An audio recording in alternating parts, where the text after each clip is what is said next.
안녕하세요. 생생법률쇼 이지원입니다. 법과 친해지는 제법 좋은 방법 생생법률쇼. 오늘도 크고 작은 법률 문제로 어려움을 겪고 있는 여러분을 위한 법률 상담은 물론이고요. 세상을 들썩이게 하는 이슈들을 법적으로 풀어보는 시사법률 토크까지 준비되어 있습니다. 법률과 관련해 궁금한 내용이 있으신 분들은 상담 전화 02-557-8295번으로 연락 주시거나 법률방송 홈페이지 접속 후 법률상담 게시판에 문의 남겨주시기 바랍니다. 그리고 아래 하단으로 보이는 이메일로도 상담 문의 받고 있습니다. 각 분야 전문 변호사가 무료로 성심성의껏 상담해 드리니까요. 많은 참여 바랍니다. 지금 이 방송은 유튜브를 통해서도 실시간으로 함께 방송되고 있습니다. 많은 시청 부탁드리고요. 유튜브를 통한 소통 창구도 활짝 열어두겠습니다. 그럼 오늘 도움 주실 변호사님 소개해 드리겠습니다. 법무법인 수도의 박미랄 변호사 자리하셨습니다. 어서 오세요. 안녕하세요. 오늘 상담을 함께할 박미랄 변호사입니다. 네. 오늘도 억울하고 답답한 분들에게 명쾌상쾌 통쾌한 상담, 유익한 상담 해주시길 기대해 보겠습니다. 생생법률쇼, 그럼 오늘 접수된 상담 미리 살펴볼까요? 억울한 과실비율, 소나무 쟁탈전, 맞은 사람은 있지만 때린 사람은 없다. 자녀와의 공동명의 주택 단독명의로 바꾸고 싶어요. 네, 이렇게 다양한 분야의 상담이 접수됐습니다. 잠시 후 변호사님과 함께 속 시원한 해결책을 찾아보도록 하겠습니다. 시청자 여러분께서도 어떤 해결책이 제시가 될지 계속해서 지켜봐 주시기 바랍니다. 생생법률쇼 시청자 여러분이 법과 친해지길 바라며 법적인 상식을 유익하게 설명해주는 시간이죠. 수요일에는 변호사가 알려주는 실전소송 팁 을지로 시간입니다. 을들이 알아야 할 법 을지로, 변호사님 오늘 알려주실 내용은 뭔가요? 네, 오늘은 좀 알아두면 유용한 제도인 국선 변호사 제도에 대한, 국선 변호인 제도죠. 국선 변호인 제도에 대해서 좀 알아보려고 합니다. 네, 이 국선 변호인 제도의 개념부터 짚어주시죠. 네, 우리 대한민국 헌법에 의하면 누구든지 체포 또는 구속을 당할 때에는 즉시 변호사의 조력을 받을 권리가 있습니다. 형사 피고인, 그러니까 피고인이라고 하면 공소제기 이후에 검찰에 의해 기소된 이후에 재판을 받는 사람을 의미해요. 수사 단계까지는 피의자라고 하거든요. 네. 네, 이 형사 피고인이 스스로가 변호인을 선임할 수 없을 때에는 피고인의 권리를 보장해주기 위해서 국가에서 변호인을 선임해 줍니다. 이 제도가 바로 국선 변호인 제도입니다. 네. 근데 여기 국선 전담 변호사들이 있는데요. 이 국선 전담 변호사는 국가로부터 급여를 받고 국선 사건만 전담으로 하는 변호사들이에요. 그래서 뭐 가사나 다른 이 전담 사건이 아닌 다른 형사 사건이나 유료 상담도 할 수가 없어요. 그런데 이 국선 전담 변호사들이 원래 2004년에 시범으로 실시됐다가 2006년부터 전국적으로 실시가 됐는데요. 이 국선 변호사만으로는 국선 사건 전부 다 해결할 수가 없어요. 그렇죠. 감당이 되지 않아서 네. 일반 일반 변호사들로부터도 우리 저 겨울쯤 되면은 각종 소속된 변호사회로부터 공문이 오거든요. 예, 국선 변호인 이제 신청하라고. 그럼 재판부별로 저희가 신청을 할 수 있어요. 그렇게 되면 그 명단을 보고 사건에 따라서 변호사에게 일정한 한 건당 이제 보수를 지급하면서 올해부터 55만 원으로 올랐거든요. 네, 이렇게 보수를 주고 건별로 보수를 주고 국선 변호인을 선정해 줍니다. 변호사님도 하고 계시다면서요? 저는 이제 대법원 국선 변호인을 작년까지 했습니다. 네네. 이렇게 누구나 변호인을 선임할 권리가 있다고는 하지만 강간, 또 살인 등 죄질이 나쁜 범죄라면 아무리 변호인이라도 좀 변호가 꺼려질 수는 있을 것 같은데요. 만약 국선 변호인이 변호를 거부하는 경우에는 어떻게 되나요? 네, 이제 그런 경우 많이 있어요. 워낙 사회적으로 무리가 되는 사건이나 네. 범죄 혐의가 이제 죄질이 아주 나빠서 그리고 또 막 반성을 하지 않고 인정을 하면서도 반성을 하지 않고 이런 경우에 너무 힘들어서 사임하시는 경우 있습니다. 뭐 네. 개인적인 사정으로 사임한다 이렇게 사임하는 경우는 있는데요.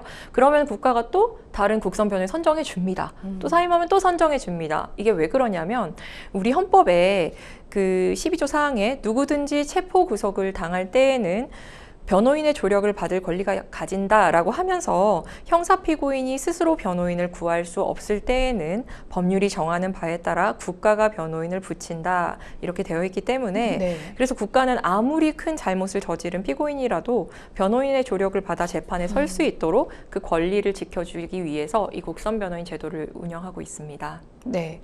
실제로 재판만 가면 국가에서 알아서 변호사를 이렇게 선임을 해준다고 알고 계시는 분들이 많은데요. 정말 그런가요? 사실상 정말 그래요.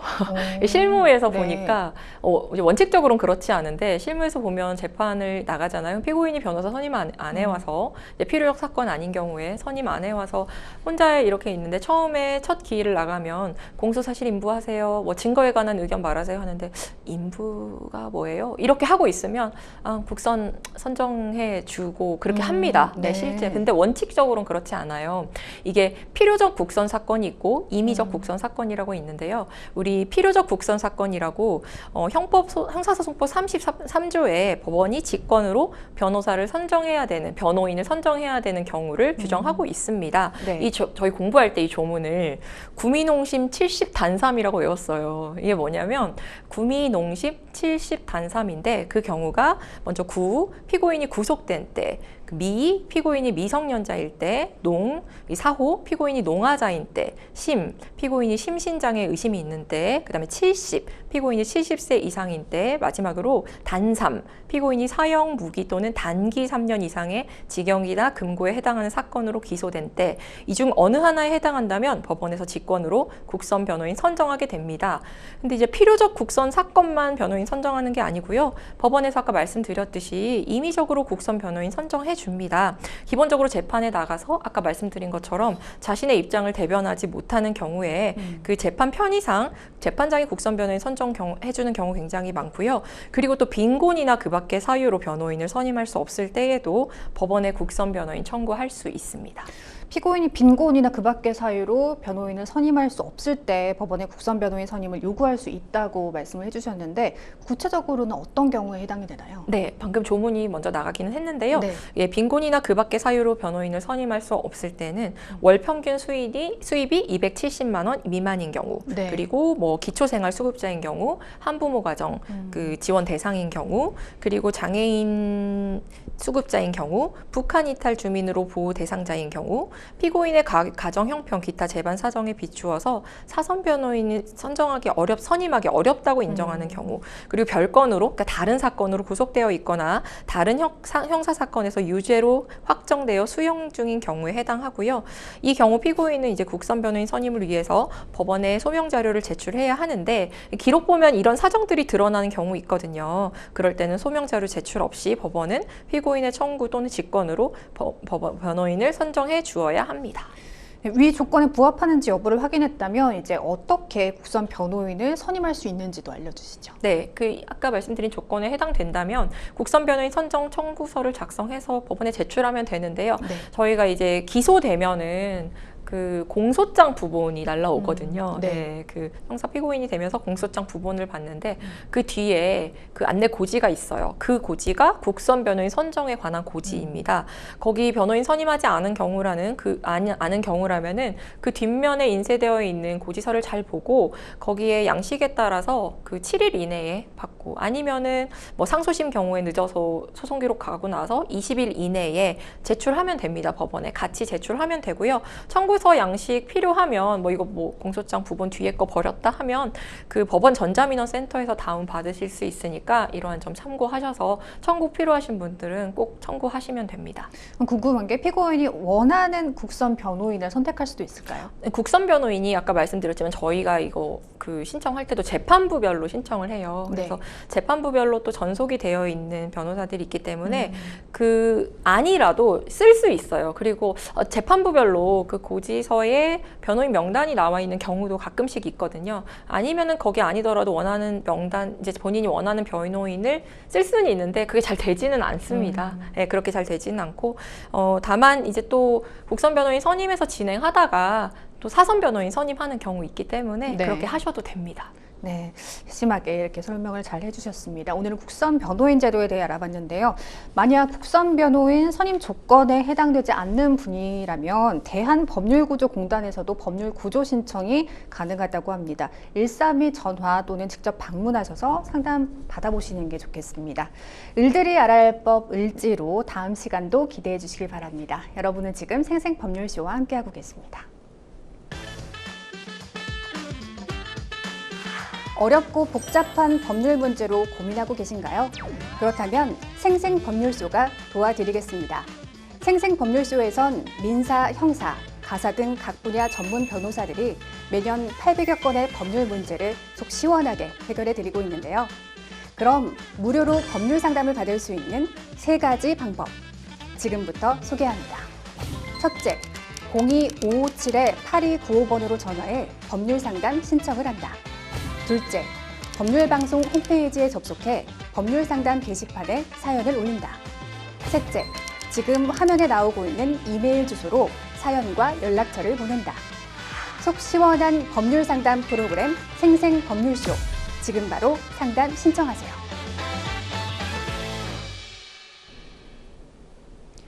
네, 지금부터는 생생법률쇼가 자랑하는 성심성의 무료 법률 상담 시작해 보겠습니다. 전화 상담 연결돼 있는데요. 받아보죠. 안녕하세요. 네, 안녕하세요. 네, 어떤 점이 궁금해서 연락 주셨나요? 예, 제가 한 열흘 전에 교통사고를 냈는데요. 네. 예, 고속도로 1차선에서 앞차가 급정차를 하는 바람에 제가 그 뒤를 추돌한 사고입니다. 네. 근데 제가 그 앞차가 쓴 이유는 1차선에 기름이 떨어져서 차가 서 있었다라고 얘기를 합니다. 네. 그래서 그 차를 제 앞차가 미처 늦게 보고 급정차를 하는 바람에 제가 네. 저도 따라서 급정차해가지고 정확히 정차를 하지 못하는 바람에 그 차를 충돌한 사건입니다. 앞차하고 충돌을 하셨군요. 네네. 네, 상담자분께서 블랙박스 영상을 보내주셨는데 함께 영상을 보겠습니다. 네.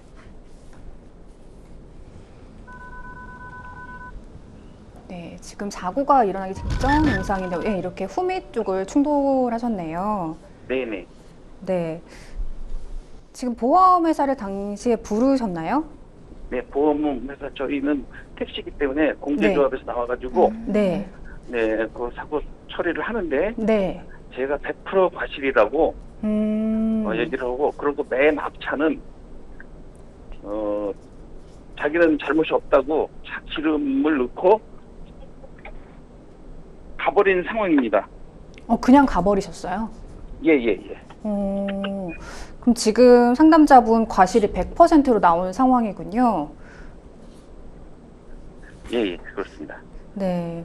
그래도 앞차량의 과실도 충분히 있어 보이긴 하는데 사연 잘 들었습니다. 옆에 박미랄 변호사님 나와 계신데요. 상담 받아보도록 하겠습니다. 예. 네, 안녕하세요. 저 박미랄 변호사입니다. 네, 안녕하십니까? 네, 안녕하세요. 저희 영상 한 번만 다시 보도록 할게요. 예.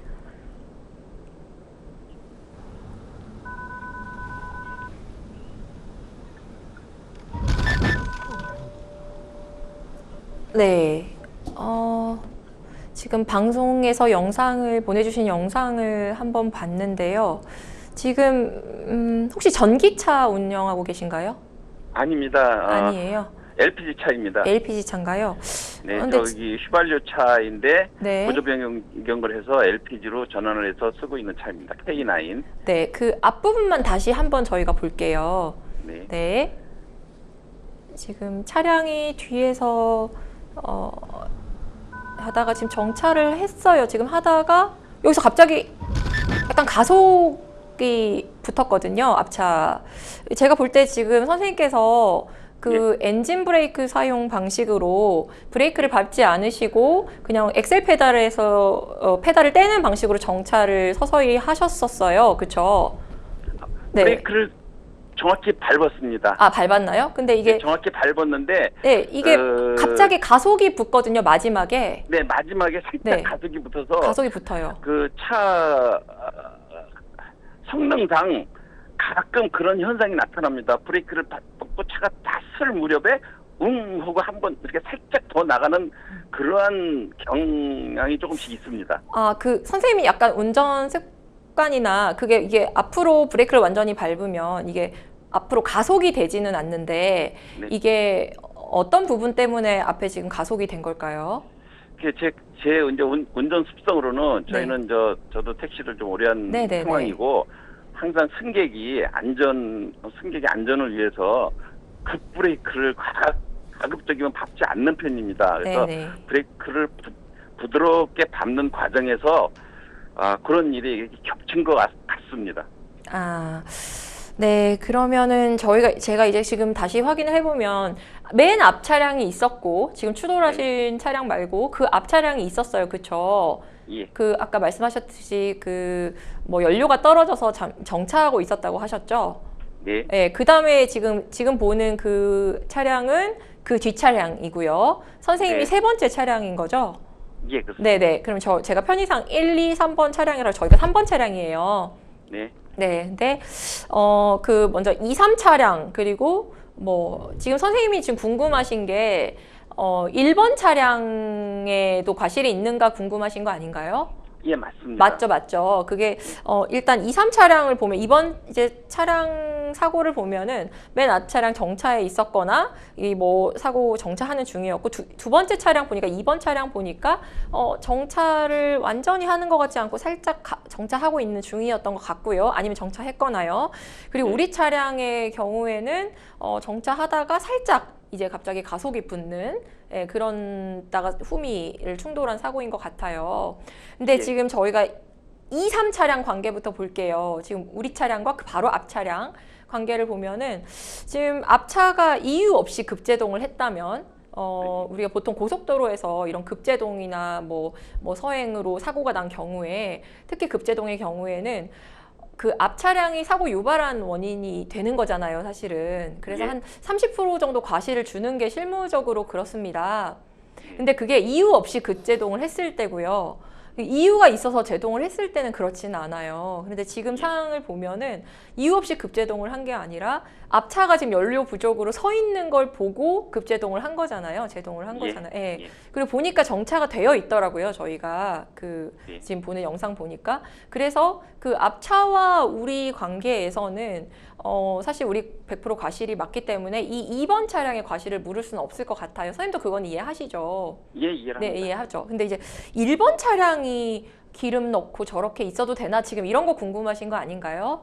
예, 예. 네, 그리고 아까 가셨다고 하는 건 1번 차량이 가셨다는 말이죠? 네, 1번 차량이 아무 서 있을 때 아무 조치도 안 해놓고 그냥 서 있던 상황이었습니다. 아, 네, 뭐 삼각대나 이런 거 안 해놓고 예, 그냥 아무것도 없었습니다. 네, 이제 그것 때문에 지금 궁금하신 것 같아요. 네. 근데 지금 1번 차량과 3번 차량 관계를 보면 우리가 고속도로나 자동차 전용 도로 운전할 때는 그 운전자가 우리가 도로교통법에요. 고장 등의 조치라는 조문이 있어요. 그 도로교통법을 보면은 고장 나거나 이제 특별한 사유, 부득이한 사유로 정차해야 할 때는 맨 갓길 오른쪽, 그러니까 갓길로 해가지고 그 차선 오른쪽으로 정차를 하고 원칙적으로는 거기에 안전삼각대 세우고요. 그 500m에서 볼 수 있는 후방에서 볼 수 있는 그 섬광이나 이게 불꽃 같은 걸로 조치를 해야 됩니다. 그 불꽃 신호 같은 거 가지고 다니시는지 모르겠는데 원래 이제 그런 걸로 요즘 LED로도 잘 나오고 있거든요. 이게 지금 서 있다는 거 조치를 특히 야간에는 그렇습니다. 그게 규정이 돼 있어요. 우리 도로교통법에요. 근데 지금 1번 차량 그거 하지 않았잖아요. 네, 그래서 그거를 지금 문제 삼는 것 같아요. 근데 지금 이 사고가 그렇게 하지 않은 것과 이 사고가 우리 또 인과관계가 있어야 되거든요. 근데 이 사고와 그렇게 조치하지 않은 것의 인과관계를 좀 따져보면요. 지금 선생님 차량이 정차를 하다가 갑자기 약간 가속이 되면서 앞에 이제 후미를 들이받은 것과 충격한 것과 그 다음에 저희가 보면은 안전거리 확보가 보통 100km 정도 규정 속도면 고속도로에서 이제 100m 정도인데 거리는 많이 떨어져 있어 보여요. 오시는 거 보면은 그 정차한 걸 보시고 보면은 근데 완전히 100m 확보했다고 과신하기는 어렵지만 그래도 충분한 거리가 있었다고 보이는데 지금 이 충돌한 원인이 그 삼각대를 안 했기 때문이라기보다는 갑자기 이게 앞으로 밀리면서 차가 훅 나가면서 사고가 발생한 거거든요. 그래서 이게 이제 법정으로 간다면 이게 상당 인과관계설이라는 걸 취해요. 지금 선생님 말씀은 만약에 이 사람이 이렇게 서 있지만 않았다면 1차선에 이렇게 서 있지만 않았다면 이 사고도 없었을 것이고 그렇지 않나요? 1, 2번도 멈추지 않았을 거고 그렇다면 저희 차량도 그냥 사고가 없었을 거 아니에요. 예, 근데 그런 또 우리 형법에 조건설이라고 그런 학설이 있기는 해요. 뭐 예를 들면 그게 없었다면 근데 그렇게 말하면 너무 인과관계가 커질 수 있거든요. 뭐 심지어 뭐 여기 가지 않았다면 이렇게까지 커질 수 있잖아요. 네, 그래서 우리 대법원에서는 이런 조건설을 취하지 않고 상당 인과관계설이란 걸 취해요. 그래서 이 사고와 그 선생님 행위, 사고 그 발생 시기 유발자 행위와 이 사고 관계에 그 상당한 인과관계가 있어야 된다는 건데요. 지금 보면은 그 약간 정차를 하다가 근접한 위치에서 아주 근접한 위치에서 이 앞으로 갑자기 나가는 이 비정상적 주행이 보이거든요. 예, 그럴 때는 상당히 인과관계를 그 1번 차량하고 인정하지 않을 가능성이 굉장히 높습니다. 예, 그래서 저희가 이제 그리고 또 아까 선생님이 주유하고 그냥 가버렸다 그랬잖아요. 네네. 예, 저는 주의를 하고 보험회사를 부르라고 그랬는데 네, 그럴 의무도 없다는 듯이 얘기를 하고 네. 그냥 저 보험회사에서 저 차를 불러서 주유를 하고 주유 급여를 받고 그러고 그냥 가버렸습니다. 저는. 아, 그럼 이제 선생님은 그 차 혹시 이런 경우에 또 뺑소니 아닌가 생각하실 수는 있을 것 같아요. 예. 네, 어쨌든 지금으로서는 확정된 게 아니니까 어떤 차량의 뭐 과실인지. 근데 우리 도로교통법에 아까 그거는 이제 고장 등의 조치라고 해서 고장이나 이렇게 멈춰 있을 부득이하게 정차해야 될 때 오른쪽으로 빼서 우리가 조치 안전 삼각대 하고 500m 후방에서 볼 수 있는 뭐 불꽃 뭐 섬광이나 이런 뭐 신호를 보내야 된다는 그게 우리 고장 등의 조치라고 하고요. 또 우리 도로교통법에 그 지금 말씀하시는 뭐 뺑소니 같은 사고 미조치라는 조문이 따로 있어요. 이거는 사고가 났을 때 본인의 인적사항을 제공하고 그 사고 유발한 자가 제공하고 또 사상자가 있을 때 구호 조치를 해야 되는 의무거든요. 이거는 아까 그 조문은 이제 20만 원 이하의 뭐 벌금, 구류, 과료 이런 이제 형사처벌이 있는데 이 지금 사고 위조치는 그런 것과 동시에 또 면허 취소나 정지가 될 수 있거든요. 네, 근데 이것도 궁금하실 것 같은데 지금 인적 정보나 이런 거 하나도 받지 못하셨죠? 1번 차량에게. 예. 전화번호는 제가 직접 가서 만약을 위해서 제가 그 사람 그 운전자의 전화번호는 제가 받아뒀습니다. 아, 받아두셨어요? 예, 받아두고 그 다음 날 전화를 해서 네네네. 이건 그 사장님도 약간의 책임이 있는 것 같은데 보험에서 연락해 주시면 안 되겠습니까? 그랬더니 안 해주더라고요. 이제 그 사고 미조치는 그 사상자가 있을 땐 구호 조치해야 되고 없을 때는 인적 정보 그렇게 주면 되거든요. 근데 지금 1번 차량의 경우는 만약에 인적 정보를 좀 안 줬다고 하더라도 이 사고에 대한 본인의 과실이 있었다는 인지가 없었을 가능성이 높아요. 말씀하신 것처럼 내 잘못 아니야 라고 확신을 하고 그러니까 이게 범행이 되려면 고의가 있어야 되거든요. 근데 이게 내 책임이 없다고 생각하고 그리고 2, 3 차량의 뭐 사고에 대한 아예 그냥 인식이 없었다면 미필적 고의도 없고 인식은 있었죠. 그 인식은 있었어요.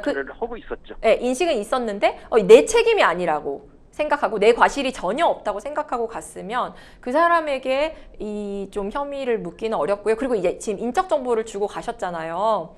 네, 그랬기 때문에 지금으로서는 사고 미조치도 적용하기는 어려워 보여요. 근데 이 자동차 사고 비율을 좀 조절하고 싶으신 그 마음은 충분히 알겠어요. 이게 사고가 100%가 잘 없잖아요. 예, 어떤 사고든지. 근데 조절하고 싶으신 이유가 좀 있나요? 제가 그 사고에 대해서는 뭐 자잘못을 떠나서 네네. 물론 제가 후미에서 충돌한 거는 제 잘못인데 네네. 사고 유발자가 있으니까 자 가해자와 피해자가 구분이 돼야 되지 않습니까? 네네네네. 근데 제가 완전히 100% 가해자가 돼버린 상황이니까 네네. 좀 억울한 상황이라서 이렇게 한번 문의를 해본 겁니다. 네. 이게 심정적으로는 억울한데 사실 법정에 가면 그렇게 억울한 상황이 완전히 반영되지 않는 경우가 있어요. 법리에 따라서. 네, 그래서 제가 이제 확신을 할 수는 없어요. 확신할 수 없지만 이게 돈을 들여서 법원에 가서 소송을 했을 때 이제 손해배상 청구로 하셔야 될 텐데요. 했을 때 그 선생님이 실질적으로 만약 이게 과실비율 조정된다고 해도 이게 선생님이 이제 받으실 수 이게 90대 뭐 10%라도 혹은 20%라도 선생님이 이기신다고 해도요. 실제로 선생님이 받는 그 이익, 그 할증률도 거의 비슷할 거예요. 그쵸? 과실이 잡혀도. 사고는 워낙 경미한 사고니까요. 경미한 사고니까요. 그렇죠. 네. 이게 그래서 그냥 조용히 끝낼 수도 있는데 네네네. 너무 억울하니까 저도 운전 경력이 지금 40년이 아, 넘는 네네. 그런 상황인데 이런 사고는 너무 황당해가지고 아, 그래서 그 과실 비율을 네, 좀 네, 알고 좀 싶어서 알고 이렇게 싶어서. 뭐 네. 신청을 했던 것입니다. 네, 이런 부분에서는 과실비율 조정이 좀 어렵긴 한데요. 그런다고 해서 막 돈을 들여서 소송까지 가기는 부담이 되잖아요. 또 예. 패소하시면 패소 비용도 물어주셔야 되니까요. 이럴 때는 그 우리 분심이라고 분쟁심의위원회 있어요. 과실비율 분쟁심의위원회.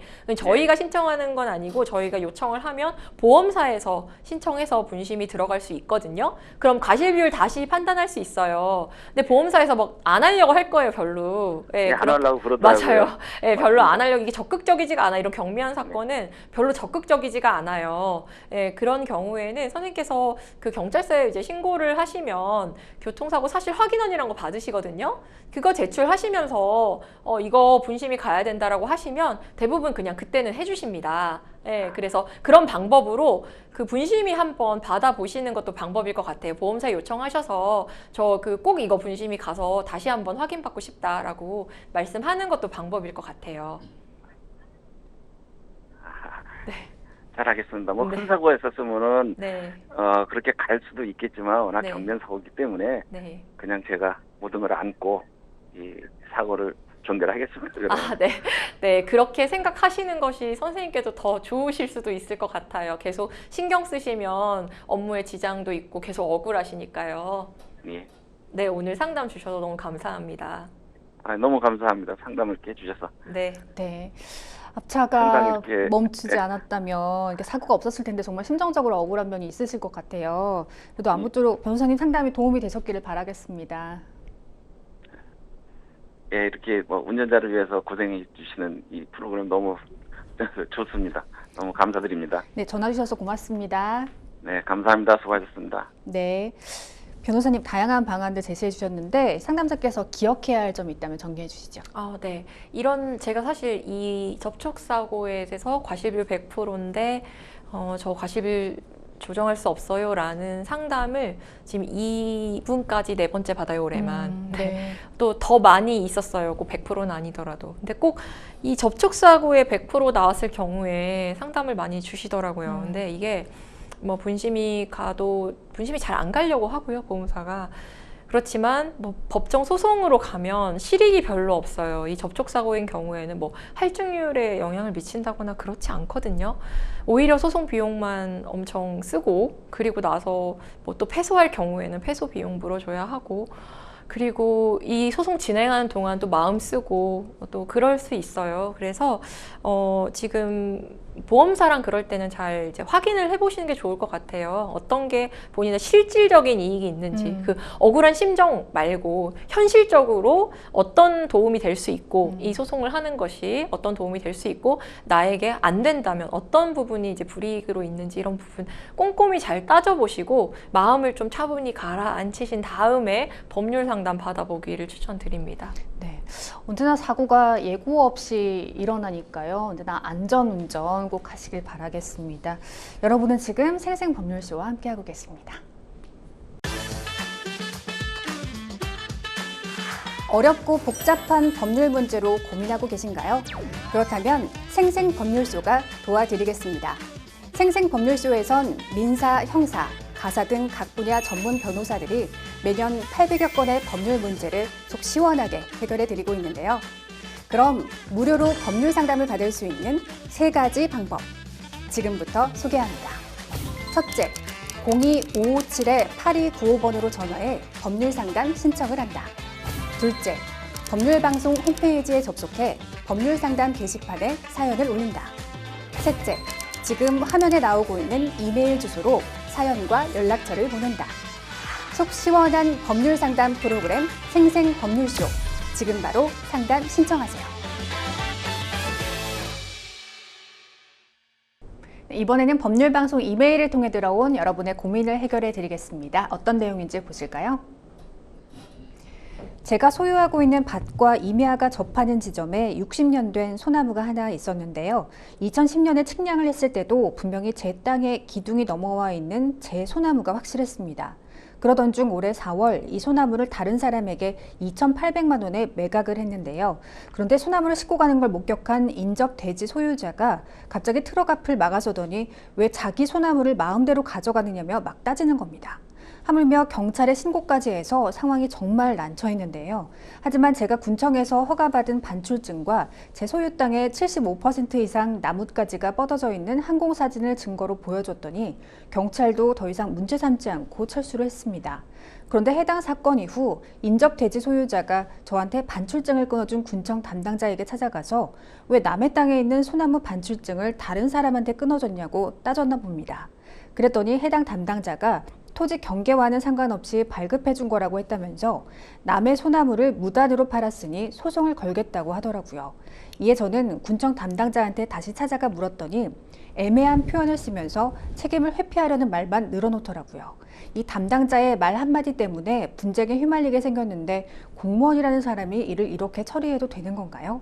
너무 억울한 마음에 산림청 국민권익위원회에 민원까지 올렸는데 당장 해결되는 것도 아니더라고요. 소송을 하더라도 이미 소나무는 팔려가 다시 측량을 한다고 해도 확인은 불가능할 테고 인접 대지 소유권자가 증거라고 가지고 있는 건 본인이 찍어놓은 제대로 식별도 되지 않는 소나무 사진 몇 장뿐인데요.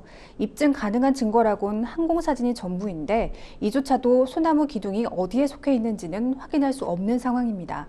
만약 그쪽에서 소송을 건다면 분쟁의 소지가 있을까요? 어떤 절차와 방법으로 이 문제를 해결할 수 있을지 알려주세요 하셨습니다. 소나무를 반출하려고 하자 인접 토지 소유주가 소유권 문제를 걸고 넘어진 상황입니다. 증거라고 사진 몇 장이 전부인 것 같은데 이 경우 상담자님이 소송에서 더 유리하지 않을까요? 네, 그 소송을 걸어온다면 부당이득 반환 소송이 될 텐데요. 네. 이 당연히 분쟁의 소지가 있습니다. 이 부당이득이라는 것이 법률상 원인 없이 타인의 재산 또는 노무로 인하여 이익을 얻고 이로 인하여 타인에게 손해를 가할 때 그 이익이 부당이득입니다. 이제 그렇다면 상대방의 주장은 타인의 재물인 소나무를 매도하여 얻은 그 이익, 아까 2,800만 원이라고 네네. 했나요? 네, 그 이익이 부당이득이란 주장을 할 거고요. 그 주장을 하는 쪽에서 입증을 해야 돼요. 이 법률상 원인이 없다는 거. 그래서 사연 보내신 분에게 유리한 측면이 있는 건 사실입니다. 원래 이 수목이라는 게 재판 가면 그 소유권, 수목의 소유권은 명인 방법이나 그 수목 등기로 소유자가 확인되는 경우 아니라면 토지 소유자에게 그 수목이 식재되어 있는 소지의 소유자에게 그 수목의 소유자가 있는 게 원칙이에요. 물론 식재의 권한을 다른 사람에게 줬으면 그건 예외가 되겠고요. 아무튼 이 우리 지금 사연 보내주신 분은 우리 토지의 소나무였다고 주장을 하는 거고 상대는 자기 토지에서 반출된 거라고 주장을 할 거예요. 근데 지금 증거를 통해서 법원이 판단을 할 텐데 지금 사진밖에 없는 경우라고 했잖아요. 근데 그렇게 이제 당사자들이 뭐밖에 없어요 증거가 하고 찾아오는데 그렇지 않아요. 이게 인근 주민들의 진술이 있을 수도 있는 거고요. 네. 네, 지금 보면은 그 굴추된 상태잖아. 이미 소나무는 굴추된 상태지만 그 굴취한 사람이 있을 거 아니에요. 네. 그 사람의 증언이 있을 수 있고요. 그 굴취한 사람에게 저희가 이제 의뢰 같은 거 맡기면 작업 보고서라는 걸 써요. 그 남겨두거든요. 그럼 저희가 사실조회해서 그거 받아서 그 어떤 토지에 있었는지 뭐 확인할 수도 있는 거고요. 그 현장 조사 나중에 그 뭐 반출할 때 현장 조사 나오신 분의 증언을 통해서도 충분히 입증을 어느 정도는 할 수 있는 상황이에요. 네, 그렇게 해서 해당 이제 사실을 입증을 하면 우리가 소유자라는 사실을 입증을 하면 우리에게 유리할 것 같습니다. 네. 만약 인접 토지 소유주가 소나무를 반출하려는 걸 제지하다가 이 소나무 자체를 훼손했다면 가정입니다. 어떤 상황이 벌어질 수 있을까요? 아, 네. 그런 가정이 뭐 있을 수 있겠죠. 네네. 그렇게 막으려다가 싸움이 있을 수 있겠죠. 근데 그 재물손괴죄라는 게 고의범이에요. 우리 과실범 규정돼 있지 않아요. 네. 고의범이기 때문에 그 범죄 행위에 대한 고의가 있어야 돼요. 근데 지금 보면은 그 실수로 소나무를 훼손한 것이라면, 그 막다가 훼손된 것이라면 고의가 없겠죠. 그러니까 그걸 뭐 그 재물손괴죄로 처벌할 수 없습니다. 근데 만약에 이 자신이 그리고 또 이게 내 소나무야 라고 확신하고 그랬을 거 아니에요. 네. 그래도 고의가 없어요. 내 소나무잖아. 타인 소유 아니잖아요. 재물손괴죄는 그 타인 소유의 재물을 손괴하는 경우에 처벌하는 규정이거든요. 그러니까 그것도 아니에요. 근데 내 소유가 아니라 타인 소유라는 걸 알고 그럼에도 그것도 고의로 실수가 아니라 훼손했을 때만 재물손괴죄 성립할 여지가 있어 보입니다. 네, 현재 군청 담당자는 모호한 표현으로 책임을 회피하고 있는 상황입니다. 명확한 기준도 없이 반출증을 발행한 군청 담당자에게 어떤 책임을 좀 물어볼 수 있을까요? 그 반출 허가 과정을 보면 지자체마다 좀 다르긴 합니다. 그런데 그 지자체 산림과에 문의를 해보면 소나무류 생산 확인 신청서라는 게 있어요. 그 신청서에 보면은 뭐 굴치 생산자의 일단 인적 정보, 그다음에 굴치 장소, 그다음에 이동해야 되는 곳, 수요자, 그러니까 이제 받을 사람 이런 것들을 상세하게 적게 되어 있습니다. 네. 예, 그럼 담당 직원이 그걸 받으면 현장에 이제 아까 말씀드렸지만 나와요. 확인하러 나오는데 그 직원이 현장에서 하는 건 뭐냐면은 소나무 재선충이 있는지 확인합니다. 그 재선충이 보통 솔수염 하늘소에 기생하는 이렇게 좀 실처럼 생긴 선충인데요. 그게 해충이거든요. 나무를 말라 죽게 하는 해충이에요. 그래서 치명적이에요. 담당 직원이 와서 이제 하는 게 재선충 확인하고 재선충병 없으면 나중에 그 반출증 찾아가라고 연락이 오거든요. 네. 그 소나무 반출 금지 지역도 상당히 이제 넓은데 그때도 재선충병 예방하기 위해서 반드시 소나무 무단으로 가면 안 되고요. 이 감염 여부 확인 신청해서 그 재선충병 없다는 확인을 받아야 합니다. 그러니까 지금 반출증 발급이 소나무 뭐 다른 것도 있겠지만 주로 소나무 재선충이 있는지를 확인하러 와서 이 재선충 감염 여부를 확인하는 것이기 때문에 이 토지 경계까지 확인해서 이 토지 소유자가 누구야라는 소나무가 누구 거야라는 것까지 확인할 의무가 있어 보이진 않거든요. 그래서 군청 직원에게 책임을 묻기는 좀 어려워 보입니다. 네. 그러니까 변호사님께서는 뭐 다양한 또 증거를 확보할 수 있다라고 말씀하셨는데 상담자분 입장에서는 지금 현재 입증 가능한 증거가 항공사진뿐이라고 말씀을 하셨는데 사진상으로 봤을 때 상담자님 소유 땅으로 나무가지가 75% 이상 뻗어져 있다고 하셨습니다. 그럼 나무 소유권 다툼에서 법원이 중요하게 보고 있는 점은 무엇일까요? 그 나무 수목이 상당히 비싸요. 저도 나무를 키우고 있는데 이게 네. 굉장히 힘듭니다. 나무가 자라게 하는 데까지 굉장히 힘듭니다. 그래서 수목의 가치가 지금도 말씀 소나무 2,800만 원 했잖아요. 이 수목에 관한 소송이 상당히 생각보다 많아요. 근데 수목에 관한 소유권 다툼이 있을 때는 법원에서는 명인 방법 갖췄는지 그리고 수목 등기가 되어 있는지 임목 등기 되어 있는지 봅니다. 그 명인 방법이 뭐냐면 이 수목이 내 거야라고 표시가 돼 있는지를 보는 거예요. 네. 예를 들면 나무 껍질 깎아서 거기다 뭐 페인트 칠 해놓는다든지 뭐 이름 그렇게 쓴다든지 하는군요. 이렇게 팻말로 뭐 이게 소유권 아니면 이제 띠를 굴러 놓는다든지 네. 이렇게 명인 방법으로 이게 관습법적 공시 방법이거든요. 그것도 있고 우리 부동산 등기하듯이 네. 그 임목 등기, 수목 등기 할 수 있어요. 예, 소유권 보존 등기 할 수 있고요. 또 그 저당권 설정 등기도 할 수 있습니다. 이렇게 등기를 하면 이 소유권이 인정이 바로 되고요. 근데 그 공시가 되지 않고 또 식자재 이제 권한이 식재할 수 있는 식재자의 권한이 없는 경우, 이게 임대차를 줘서 네가 나무 길러라고 했을 권한이 없는 경우에는 아까 말씀드렸듯이 그 토지 소유자, 그 나무가 식재해 있는 토지 소유자에게 소유권이 있거든요. 근데 지금 이 소송 부당이익 반환 청구 들어온다면 아까 말씀드린 대로 사진만 있는 게 아니에요. 그 나무까지 뻗어 있는 걸로도 어느 정도 입증 자료, 참고 자료 될 수 있지만 마을 주민, 이게 지금 나무가 굉장히 오래됐다 그랬잖아요. 거기 살았던 뭐 마을 주민이나 아까 그 현장 나왔던 그분 있잖아요. 그 뭐 재선충 있는지 보려고 했던 그 직원이나 아니면 굴치에 간 분이 가장 좋은데요. 저희가 뭐 누수 사건 해도 이미 누수가 해결된 경우에는 그 공사하셨던 분에게 사실조회 보내서 작업 보고서 있는지 보거든요. 그게 정말 중요한 증거예요. 거기에 나무의 위치가 표기되어 있을 수도 있으니 그런 방법으로 소송 대비하시면 되겠습니다. 네. 예전에 뉴스에서도 좀 본 것 같습니다. 타인이 소나무를 몰래 반출하는 행위, 그러니까 소위 훔쳐가는 거죠. 이걸 사전에 막을 수 있는 법적 조치가 있을까요? 네, 뭐 처분금지 가처분 신청하는 경우가 있고요. 네. 그 몰래 반출하는 행위에 대해서라면은 뭐 경계표 설치하는 방법도 있을 것 같습니다. 네. 처럼 나무를 둘러싼 소유권 분쟁에서 승소하려면 사전에 어떤 증거들을 모아두는 것이 중요할까요? 뭐 말씀드렸듯이 제일 좋은 거는 명인 방법으로 공시를 하거나 수목 등기 해놓는 게 가장 좋고요. 그 수목이 이동될 때 이런 경우라면은 그냥 잘 모르겠다 하시면 이동될 때 전 과정 그 영상으로 촬영해 두시면 그것도 방법이 되겠습니다. 네. 계속해서 법률방송 이메일을 통해 들어온 여러분의 고민을 해결해 드리겠습니다. 어떤 내용인지 보실까요? 아이가 중학교 1학년인데요. 어릴 때부터 계속 하키를 했고 프로 선수를 꿈꾸고 있습니다. 하키로 유명한 중학교에 입학해 지금도 학교 수업보다는 훈련 등에 집중하고 있는데요. 그런데 얼마 전 합숙 훈련을 하고 돌아온 아이의 상태가 영 좋지 않더라고요. 밝고 명랑한 아이였는데 대답도 잘 안 하고 집에서 말도 안 하고요. 무슨 일 있었냐고 물어봤지만 아무 일도 없었다는 말만 하고 방으로 들어가려고 하기에 아이팔을 확 낚아챘더니 갑자기 너무 아파하는 겁니다. 보니까 팔 안쪽에 멍이 들었더라고요. 처음엔 선수 중 한 명이 잘못한 게 있어서 단체로 기합을 받았다고 했다가 제가 계속 꼬치꼬치 물으니 운동부 선배들에게 폭행을 당했다고 털어놨습니다. 아이를 운동시키며 염려했던 부분이긴 한데 지금껏 잘 지내왔기에 마음 놓고 있었어요. 근데 아이의 말을 듣는 순간 가슴이 덜컥 내려앉았습니다. 아이가 2학년 선배들에게 맞았다고 해서 우선은 운동부 매니저를 통해서 2학년 아이 중 한 명에게 연락을 하니 그 아이는 3학년 선배가 시켰다고 하더라고요. 그래서 3학년 선배 아이에게 연락을 하니 자신은 아이들에게 전체 기합을 주긴 했지만 후배들에게 서로를 때리라고 시킨 적은 없다며 펄쩍 뛰는 겁니다.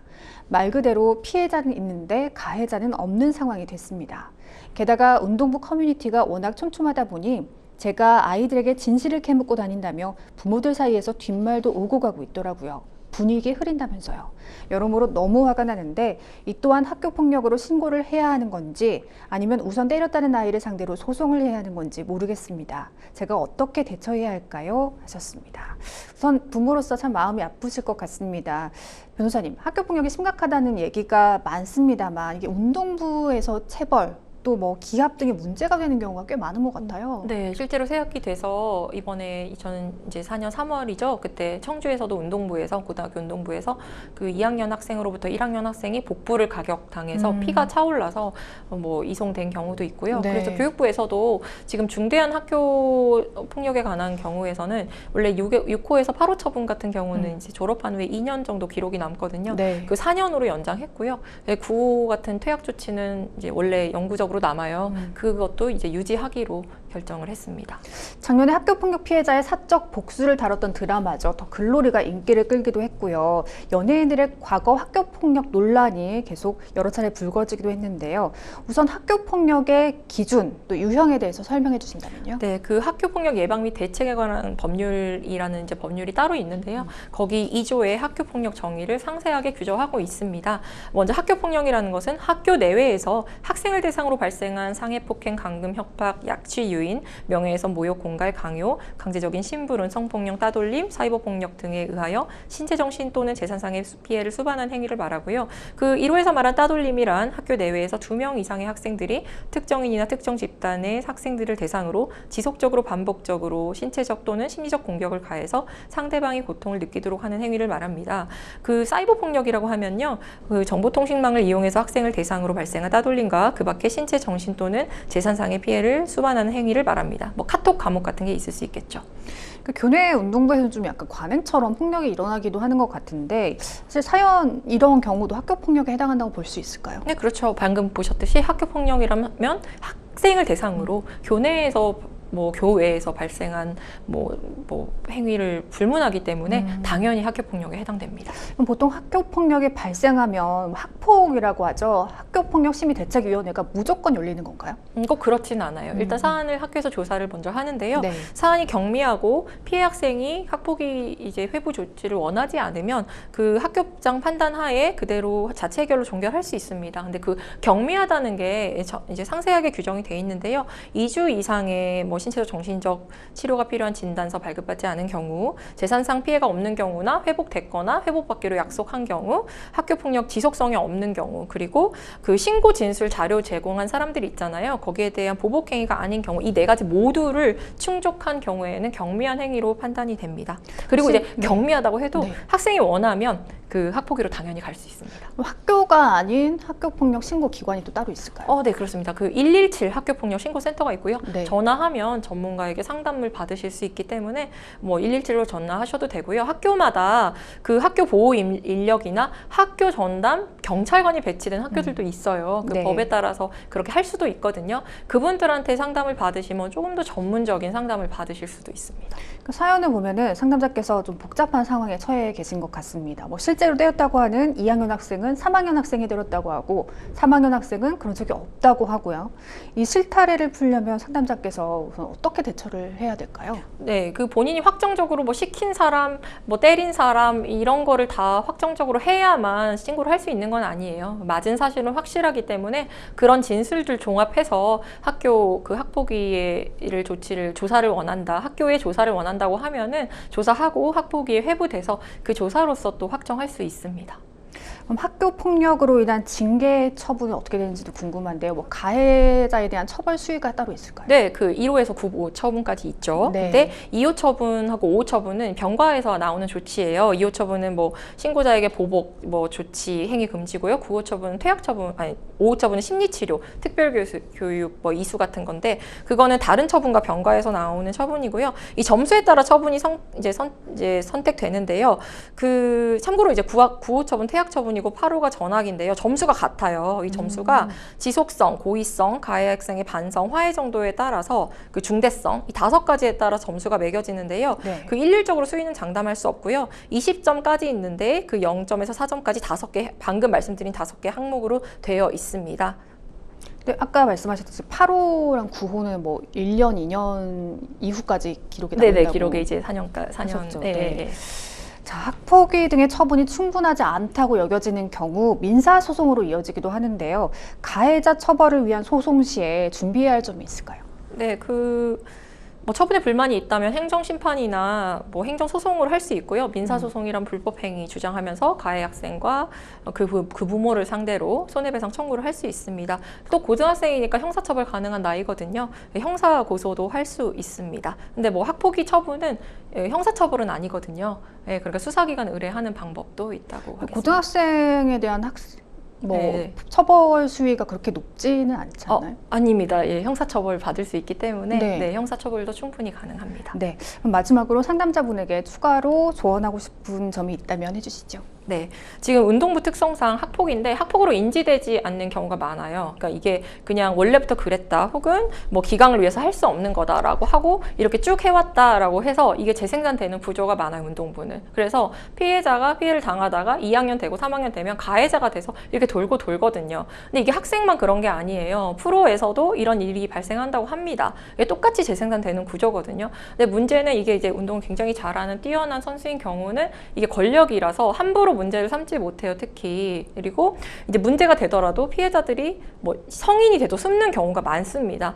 그만큼 이 문제 삼기 위해서는 신고하기 위해서 용기가 필요한데요. 이 용기가 이만큼 필요한 만큼 저희 큰 변화를 가져다 줄 수가 있어요. 예, 그리고 이게 본인의 일만 뿐만 아니라 그 뭐 정말 미래의 피해자 그리고 스포츠계의 미래를 변화시킬 수 있는 그런 행동이기 때문에 충분히 고민하시고 본인의 이제 실질적 불이익까지도 충분히 고민하시고 결정을 하셨으면 이 단단한 마음으로 잘 조치하셨으면 좋겠습니다. 근데 요즘에 뉴스를 보면 친구들 사이에 그런 사소한 다툼 가지고도 소송을 벌이는 경우가 많다면서 네네. 좀 어느 정도의 막 부모가 좀 단단하게 좀 체벌을 하면서까지 좀 아이들 관리를 해야 한다 이런 말도 참 많더라고요. 네. 요즘 그런 폭력에 대해서 어떻게 생각하시나요? 네. 뭐 제 생각을 말씀드리면 네. 일단 체벌이 폭력이 되는 경우가 실질적으로는 체벌이 아니라 폭력인 경우가 많고요. 형사적인 폭력인 경우도 네. 많고요. 그리고 뭐 저희 사소한 다툼이라고 이제 학생들끼리 말하는데 아까 사소한 다툼이 아니라 이제 배경을 보면은 아까 말한 사이버 폭력 아니면은 따돌림이 있는 경우가 많아요. 뭐 카톡으로 하거나 이제 그런 경우에는 사실은 징계 처분을 받을 수 있는 학교 폭력이거든요. 그게 어떤 형사 사건으로 가지 않아도. 그래서 이제 그런 부분에 대해서는 학교에서도 좀 학교 폭력이 어떤 건지에 대한 교육도 좀 필요할 것 같습니다.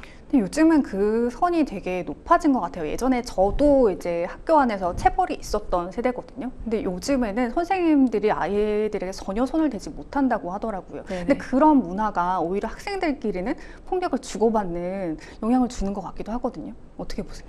네. 체벌이 금지되면 폭력을 주고받는 게 아니라 이 체벌 문화가 사라지면 사실은 폭력이라는 문화가 이제 없어지는 거기 때문에 그러니까 없어질 것을 기대하면서 네. 체벌을 하지는 않지만 오히려 더 아이들 사이에서는 갈수록 더 폭력이 심화되는 경향이 있는 것 같거든요. 네, 제 개인적인 생각으로는 지금 폭력이 심화됐다고 보기보다는 네. 그동안은 잘 학교 폭력으로 인지하지 못해서 드러나지 않았던 것이 이제 학교 폭력이 어떤 것인지 우리가 인지하고 교육받고 알려지면서 점점점 학교 폭력으로 규정되고 본인이 피해자임을 점점 소명을 많이 한다는 그런 생각이 듭니다. 네. 질문을 위해서 그렇게 드리긴 했습니다만 폭력은 어떠한 경우에서라도 없어야겠습니다. 생생법률쇼 많은 분들의 상담 전화 계속해서 걸려오고 있습니다. 도움이 필요한 분들은 주저하지 마시고 연락 주시기 바랍니다. 법률 상담 참여 방법 다시 한번 안내 드리겠습니다. 상담 전화 02-557-8295번으로 연락 주시거나 법률방송 홈페이지 접속 후 법률 상담 게시판에 문의 남겨주시기 바랍니다. 그리고 아래 하단에 보이는 이메일로도 상담 문의 받고 있습니다. 각 분야 전문 변호사가 무료로 상담해 드리니까요. 많은 참여 부탁드리겠습니다. 오늘 함께해 주신 박미라 변호사님 고맙습니다. 네, 감사합니다. 네, 오늘 순서는 여기까지입니다. 시청해 주신 여러분 고맙습니다.